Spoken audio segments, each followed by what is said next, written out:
We're going to go now. Okay. It says we're live. All right. Well, thank you everybody for tuning in today. My name's Jackie and I'm from the American Society of Positive Care for Children. And this is our first episode of our new weekly show.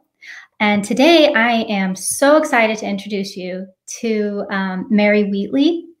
Mary is the founder of Inspired Parent Coach. She coaches parents to become the optimal parent for their children and encourages them to see parenting as an experience to grow and learn from. She enjoys co-creating solutions with parents and helps them overcome the immense challenges they face in today's chaotic world. Mary, thank you so much for coming on and being our guest. Thank you so much for having me. It's a pleasure to be here. I'm really excited to to be a part of this program and to actually follow it as it unfolds down the line. Yeah. Yeah. It's wonderful what you're doing. Thank you. Yeah, we started this series because we wanted to start talking to parents more about positive parenting, especially during COVID, because there's such a need. And you have such a presence with your audience now. So you were definitely like one of our top picks. Thank you. Appreciate that. So tell us a little bit more about Inspired Parent Coach. How did you get your business started? Like where did that begin? Well, I was in the design field for quite some time, for all of my life, actually. And then I decided to go back to grad school. And having raised my children at that point, they were getting ready for college themselves. But I always had this kind of like, and my first college experience took me into early childhood development, which I didn't stick with. I wound up moving away from it, and I ventured into my creative endeavors. Anyway, 30 years later, I decided I had this nagging something within me to better life for children, because there was so much suffering and, things that were going on for kids that they were bringing out into the world that were causing suffering between children. So I found this beautiful program through Seattle Pacific University. It's a graduate program. And from there, I was very much aligned with the premise of, they don't dub it this way, but I do, conscious parenting. And it really spoke to my heart as far as how I believe parents would benefit their children and themselves by showing up to their parenting with much more self-awareness and what's causing them to behave the way they behave, what's causing them to react the way they react, what's good in that, what maybe would benefit from modification. And most importantly, allowing your children to teach you how to parent them based on who they are. So that was something that really spoke to my heart. And I really felt like I could be of benefit to parents in inviting them into this kind of new, well, I don't want to say new, but a fresh paradigm of parenting. I wish I had it when I was a younger parent. I would have been a far different parent than I am today. So anyway, so that's kind of the background story to Inspired Parent Coach. And I don't know what more you need from that, but I'll leave it there. Yeah, no, that's a great story. So how old are your kids? They're young adults now. Yeah, they're in their mid-20s. Yeah. Mm-hmm. Wow. And it's so crazy to think about like how parenting has shifted just like in the last few decades even. But now we're like in absolutely new waters this year because of COVID. Yeah. Can you tell? Go ahead. I'm sorry. I'm sorry. I was just going to ask your opinion, like what kind of impact have you seen on families because of COVID or just the stress of this year? Yeah, stress. Yeah, stress, and more stress. Last year, parents and all of us were invited into this uncharted territory. Nobody knew what was happening from one moment to the next, one day to the next. And parents had this double-edged sword where all of a sudden they became teachers and lunch ladies and counselors and, sports coaches. They had to take on every role that there was that they were used to fielding out to others, right?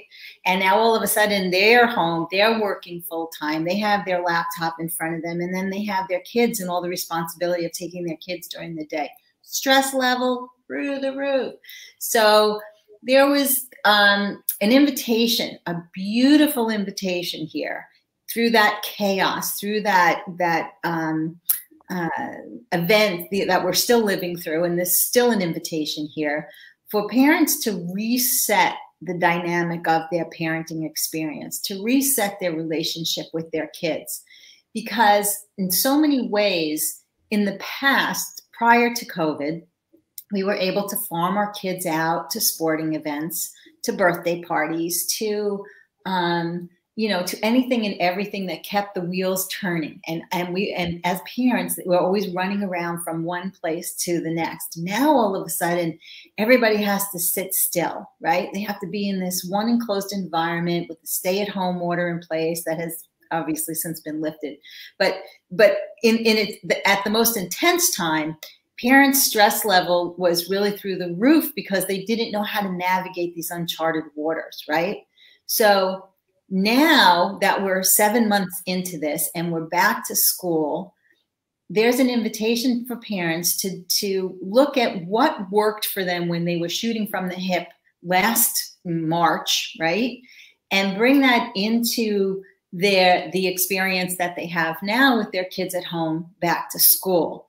So, and I'm going to, if it's okay with you, I'd love to give you a couple of suggestions how they can maybe give themselves some stress relief right out of the gate. I mean, some parents and families have already started back to school, and maybe they've already engaged in some of these suggestions. But for those who maybe are looking for a little bit more of a pathway to relieving stress during COVID and having kids at home, I'd love to give you a couple of ideas. Is that okay?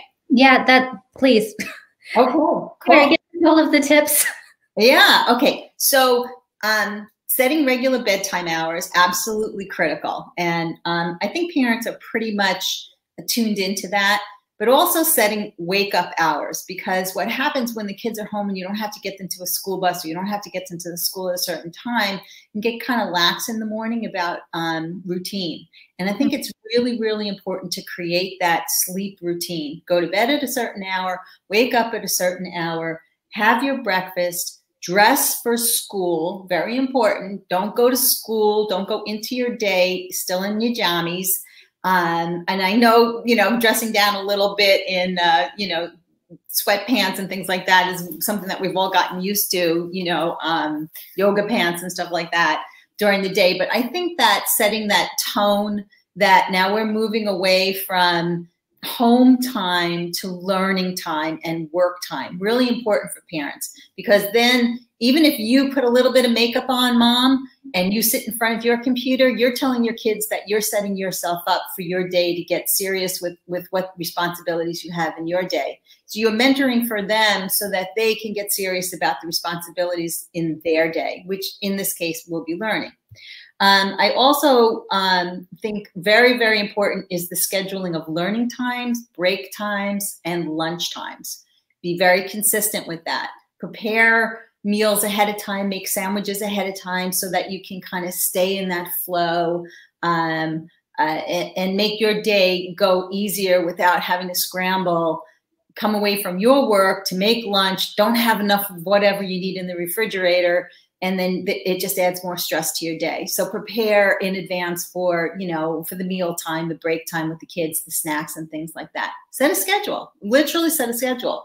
Bring the kids into scheduling their time with you. Ask them to help you with snack time and lunch time. Engage them in the process of this home learning. And I think that will relieve a lot of stress, and it'll also give the kids a little bit more, I want to say a little bit more skin in the game, so that they'll help you through your day.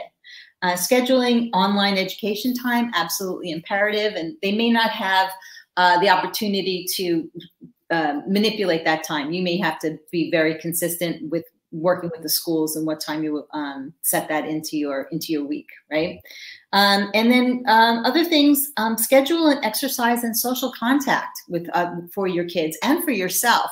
So you might do like masked meetups, like once a week or once every other week. And depending on where you live and what's going on is, you're going to meet in the park. I would say be outside and take the kids to some outdoor event, get some sort of a towel for the ground, sit on the ground with your mask, have a mask meetup, let the kids interact with their friends for an hour or so, away from social media, one-to-one, and give the stress relief to the kids as well as yourself by, you know, it's still nice weather. We're into the fall here in the United States. So, you know, take advantage of that. It doesn't have to be every day, but make it a part of your routine. Okay, today is mass meetup day. We're going to go so-and-so and whatever. And you have multiple children, you may have to be considerate of one child at a time. Okay, so you create these happenings according to what your family dynamic is.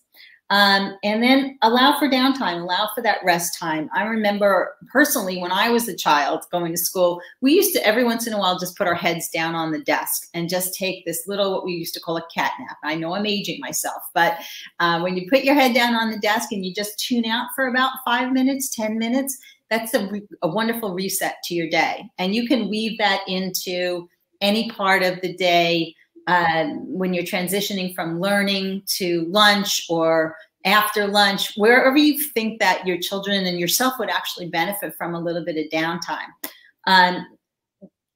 So I would say just be consistent during the course of the week. Every day you want your kids to be able to count on this routine so that you can count on the routine as well. If you have a husband or a partner who's working at home with you, what you might want to do is you might want to switch off between working with the kids one day and the other focusing on work and then switching it. And I think that that's kind of a good dynamic as well, because some parents are stronger at some subject matters than others. And it gives the kids a little bit of variety in their learning, and they know what parent they can count on for what learning activities. And again, engage the kids, engage yourself, engage the entire family in setting this schedule. And I think you'll be setting yourself up for a win-win.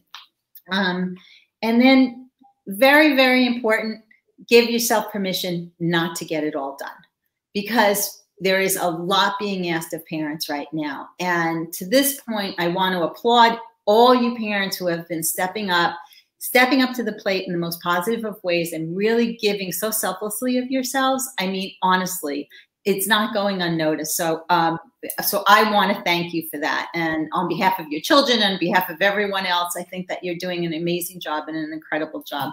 But give yourself permission to not get it all done. I think that that's really important.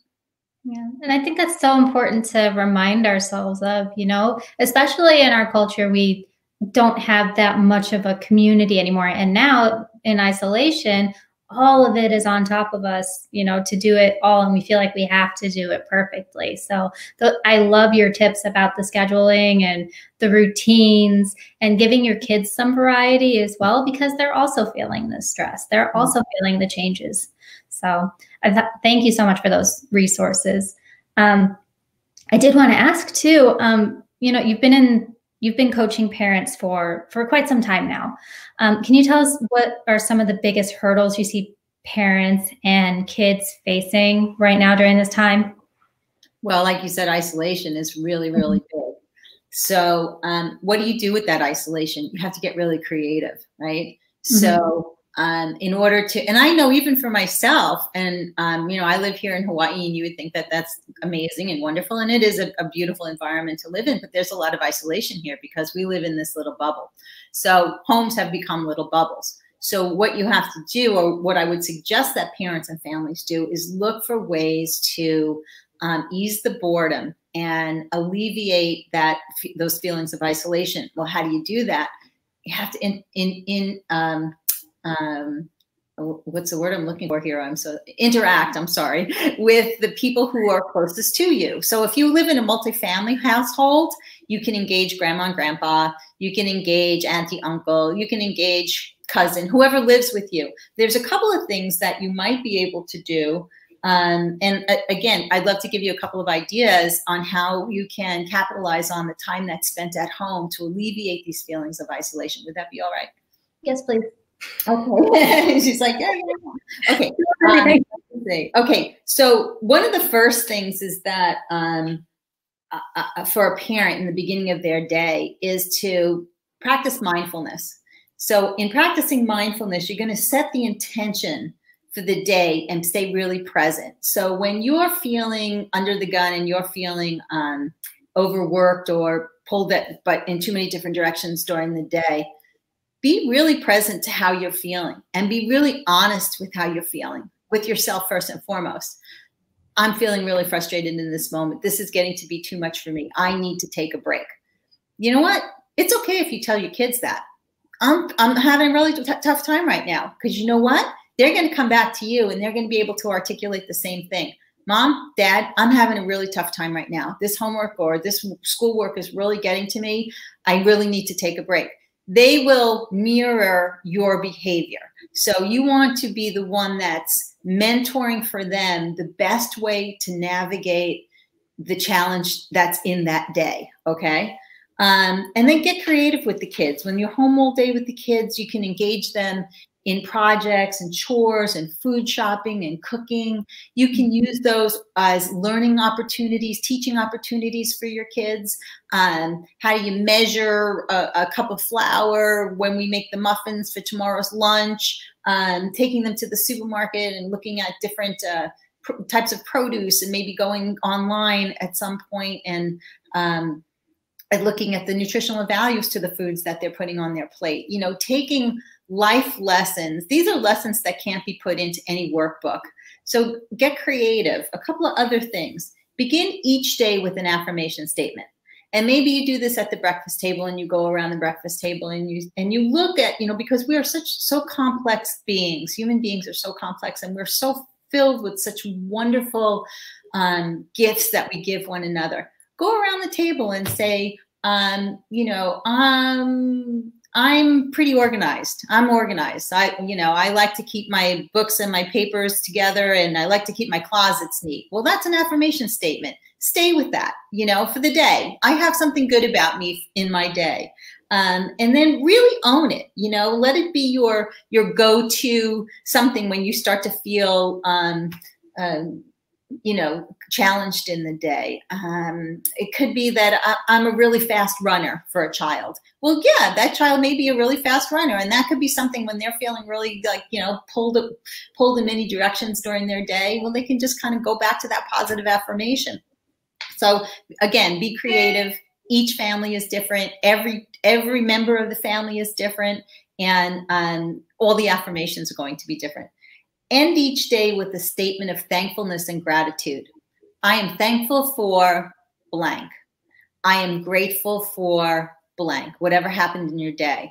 Celebrate the small things that go on within the course of the day, and invite your kids to do the same thing. And by at the end of the day, going to bed at night, reflecting on some positive things and being grateful for it, it instills hope. So it's taking what could be a sour situation, and it's making a very sweet situation, okay?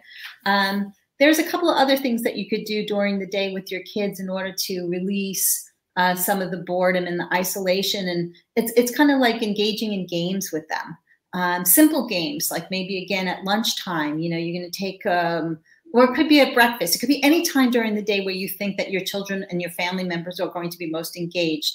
Create a story together. Set a timer for 5 to 10 minutes and go around your family group and let somebody each day pick a different topic.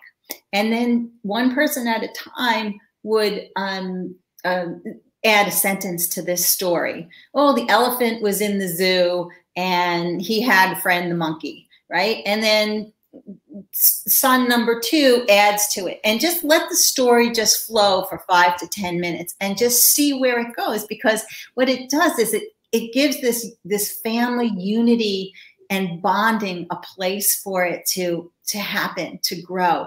And then becomes a lot of joy and a lot of silliness, because you're going to have one child that's going to be a little bit more serious and add more seriousness to the story. And then there's going to be another child who's going to add humor in their side of it. So it really becomes quite a really rich sharing for family. Again, it relieves boredom, it relieves isolation, because now you know that you're not in this alone. You're in this as a unit, right?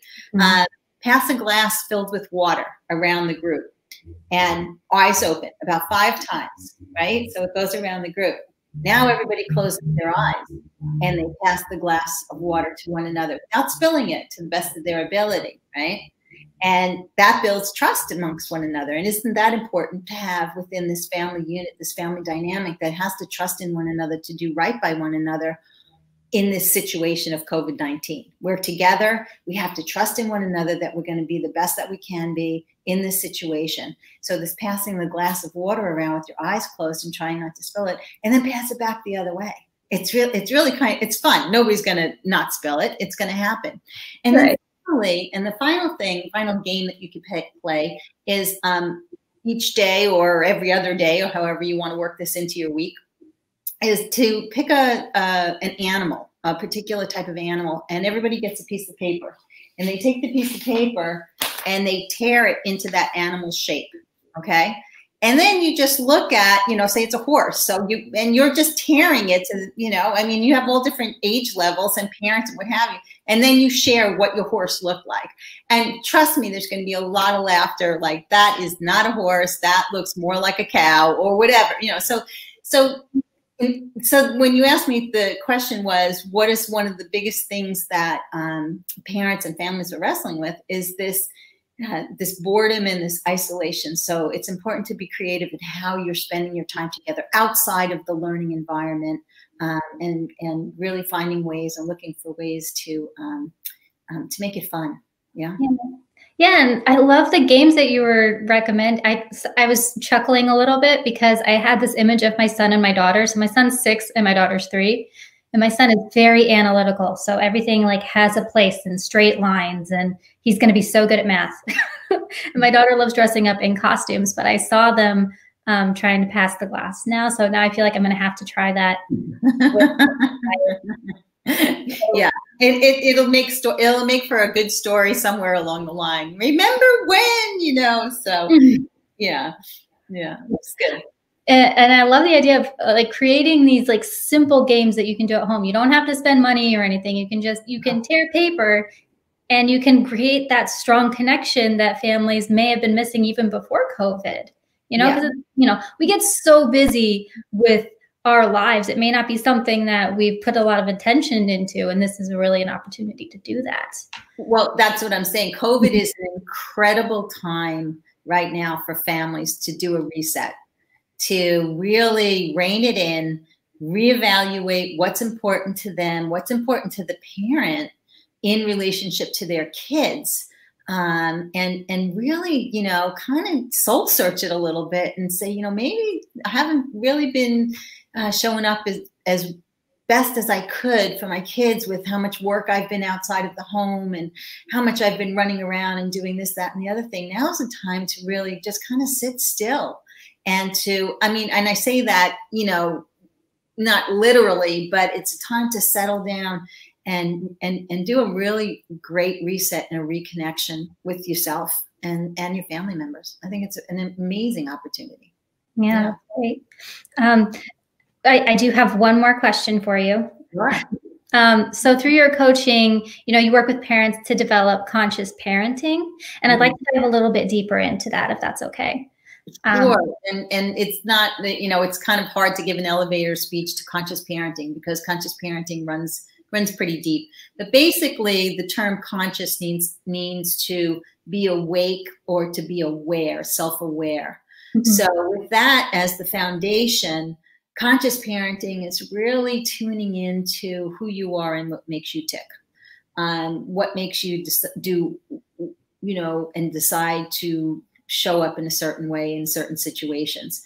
So in relationship to your children, because we're talking about parenting here, it's a way of letting your children almost take the lead. Not that you're giving them over, they're not going to rule the roost, but every relationship with yourself and relationship with your kids has a very unique dynamic, and there's no two that's alike. So it's not a how-to method of teaching your children, but it's a method that really allows you to look at who you are, who your child is, and how best to identify their needs, their wants, and meet those needs and wants in a way that they can feel that they've been heard, that they've been loved, that gives them a sense of security. it also is a very important within this, and I mentioned it earlier, for parents to give themselves permission to not have it right all the time, and to know that there's an invitation to figure out how to better it, you know, to admit when you're wrong to yourself, to admit when you're wrong to your kids, and tell them you're going to try harder. Every time that you show up in honesty with who you are inviting your kids to show up with honesty with who they are. And sometimes adjustments will need to be made. If you're overreactive, well, maybe you need to revisit what's the triggers that are causing you to be overreactive? What's the frustration? What's not happening in the way that you want? And how important is it to hang on to that at the expense of isolating your child or belittling your child? It's a very self-inquiry type of way of parenting. And when you do that, your kids, like if you articulate to them, I'm feeling really tired right now, and I just don't have the energy for whatever you're asking me to do. But if it's okay, can we, schedule to do it tomorrow, or can we do it an hour from now? So this way you're not discounting the value of what they're asking of you. You're saying it's important to me, but I can't show up for you right now, but I can show up for you later. Okay. So that it gives them value, and it gives you the time and the space that you need. So that's conscious parenting. That's like self-awareness. That's really being true to who you are, rather than pushing and saying, oh my goodness, she needs this and he needs that, and I have to get this done, and keeping yourself on that treadmill of the go, go, go. You're really self-aware, and you're saying, I can't, I'm not showing up. I'm being angry because I'm trying to get everything done all at the same time. So if you do continue on that path of pleasing everyone all the time and putting yourself last, you're going to wind up in burnout. And that's what happens with a lot of parents. So slowing down, giving yourself permission to slow down is a really big, big thing for parents. And that's where COVID is a real blessing, because you don't have a choice, right? So your influence on your children will be, they will slow down and they will start to articulate how they're feeling, and they will show up with more honesty in who they are, and they'll be able to control their emotions more readily and not reactive, because they'll understand what's behind what's making them react the way they are. Maybe they'll understand, oh my gosh, I'm hangry. Right now I'm hangry. And you can use that word and teach them, I haven't eaten, I haven't slept, I've been doing homework all day, and now I'm feeling really out of sorts. Well, I'm hangry. And that says it all. Okay, let's do a reset. Let's get you something to eat, and let's settle back in, and we'll go back to whatever we were doing, and we'll move on from here. So it's basically respecting yourself and who you are, and inviting your kids to respect themselves and who they are. And in that, it can't help but trickle to the rest of the world, because then when your kids feel respected, then they can go out into the world and they can respect other people. You know what I'm saying? Does that make sense? That does make sense. So, yeah. That's a big premise of ASPCC too, is like when you can take care of like your home unit and give the kids tools they need to grow up to be successful adults. Like it starts in the home. And so those are really good tips to help them build up resiliency and trust in themselves and honor themselves. So I loved every second of that. Wow. I know I kept you waiting, but I was just hanging on every single word. So thank you so much for joining us today, Mary. And everyone, if you would like to connect with Mary, you can visit her website. It's inspiredparentcoach.com, or you can follow her on Facebook at Inspired Coach, and on Instagram at inspired_parent_coach. And I'll put the links in the comments. And to you, our listeners who have been called to make a difference in the world or right in your own home, we thank you so much for participating in this conversation. Okay. We'll see you next week. Bye. Thanks so much for having me. Thanks so much for having me, Jackie. Thank you, Mary.